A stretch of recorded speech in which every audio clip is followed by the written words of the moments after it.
Evelyn to Phil, Monday, May 5th, 7 p.m.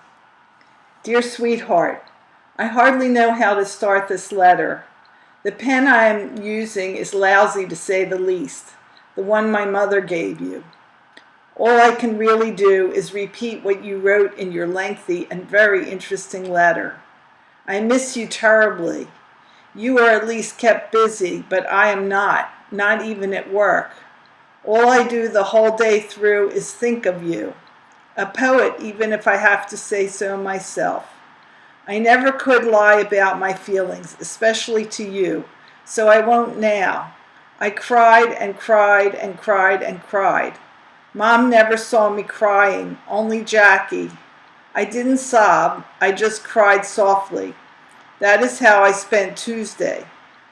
How I ever got through the day, I'll never know. Damn pen. But I did.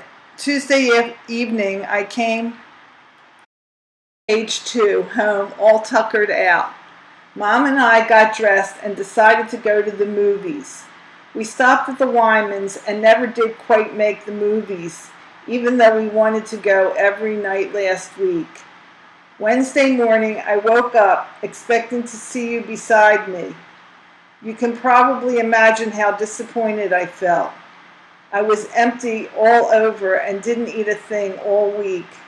I am now down to 110 pounds, but since the good news that you were to be stationed nearby came, I have begun to pick up weight and resume a normal life. Wednesday night, Harry, Mom, and I took a ride up to North Philly to pick up Tante Shuge and Ray, who were at Ethel's. They dropped me off at 8th Street, and I visited my folks and Helen. They picked me up later in the evening, and so to bed. Page 3. Thursday night, I didn't do a thing except sit, which also goes for Friday. When I received your cards, they made me feel even bluer. I couldn't help but feel that you were homesick and lonesome, and it hurt even worse. I love you dearly, and every time I chance to glance at your picture, I get a little sick in the heart and stomach. Incidentally, I was sick for 10 days, and that only aggravated my condition to a greater extent. Saturday, things in general were better. I had Ruthie meet me in town and bought her some darling clothes. She at least looks grown up now. I went home with her, ate supper at the house, visited Helen, and of all people, Mickey. She wasn't home. Page 4. Anne was surprised to learn that you were in the Army. You should see Anne's place. They had parlor set covers and curtains made to match, and the place looks like a palace. I went to the drugstore with Anne, and while there I met Mickey's sister, who suggested I stop over. As both Helen and Anne were giving out, and I didn't want to be alone, I went over. I found out from her mother, whom I chatted with for a while, that Mickey just recently got a job in the chiropodist office as a nurse for $18. Some people have all the luck. I left Mickey's at 4:30 and went home, but all the kids and my mother were out, so I started for home. Earlier in the evening, I telephoned home and said I would come home that evening, but didn't say when. Your mother went, page 5, to the Browns with the rest of the family. Sydney was in, and the Browns were taking him to New York Sunday, so everyone went there Saturday night. I got home at 10:30 and was in the house all alone until 12 o'clock when Mom came home. I just can't tell you how lonely I felt because I can't find words descriptive enough. Mom tries hard not to leave me alone, and I do likewise. We have been getting along swell and enjoy each other's company. This pen is really awful. It just scratches. We went right to bed. I got up about 12 o'clock on Sunday and helped Mom about the house until 3 o'clock, when Bob, Lena, Yale, my sister, and the kids came. We put the covers on the set, but they don't help very much. Page 6. I hadn't gotten dressed as I had expected to bathe first. I was wearing my green pajamas and my robe. Bob commented, and he also did something which I never really ever thought he had guts enough to do. I'll explain when I see you. Immediately after their arrival, I bathed and dressed. Everyone left the house and went to the Wyman's. I was alone again, that old feeling. A few moments later, Bob walks in and says, "Your old man is on the phone at Wyman's." I didn't believe him, but nevertheless I started over. Then he shouted, "Hurry up!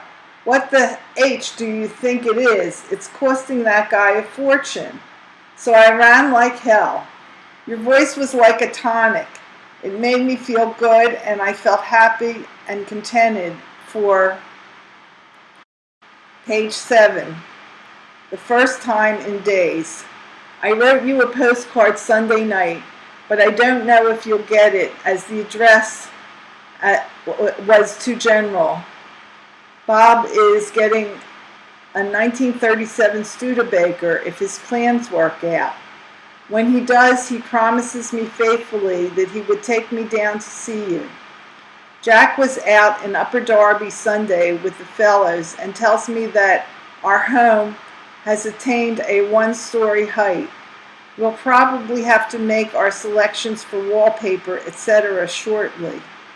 I'm so happy about that I want to scream it from the rooftops. Gee, darling, if only you were home for good, everything would be complete. I adore you, Phil. I just can't. Page 8. Wait until I can get myself encircled by your arms. Once I get you, I don't think I'll ever let you free again. Sunday night, Jack took me up to his club. I hope you aren't angry. It's very nice there. No one was there at the time but Eddie and another drip who were playing ping pong. Jack and I played all the popular recordings, played darts, and played ping pong. We even jitterbugged a little. Later in the evening, about 10 o'clock, we went home, and Mom, Jack, and I each had a box of ice cream. It was delicious. I couldn't help thinking about you, sweetheart. That was one time I would have gladly given you some. Monday night after work, I took your letter into the Wyman's and read it to everybody. Page 9, but there were certain parts which I omitted. It is now 8:10, and I am still writing. How come you were in the infantry is what everyone keeps asking. Well, how come? Your mother was disappointed to learn this, but we talked her out of her bad feelings. Incidentally, both Harrys were in Baltimore this past Sunday and nearly died when I told them that you were there. They even rode past Fort Meade. They went to Baltimore to visit some friends. About my visiting you, I'll come every week, even if no one else does. Wild horses couldn't keep me away from my hubby. I'm making plans to have the gang out Sunday, and will let you know definitely before the week is up. I'll write every day, even if it is, page 10, just a card. I also heard intermezzo at the same time you did. I sort of felt you there and actually expected to see something to the effect in your letter. You never let me down, do you? I love you so much for it. You seem to touch the right spots, if you know what I mean. You've certainly gone through plenty. You must feel like a real man now, Private Strongin. Write every day, will you? I always look forward to receiving some mail when I get home from work. I'm glad you've made acquaintances. They will at least keep you busy. Mom, the boys, the Wymans, the Pallers, and everybody sends their love. I've enclosed a print of my lips until I can replace it with the real stuff. Lovingly yours, Ev.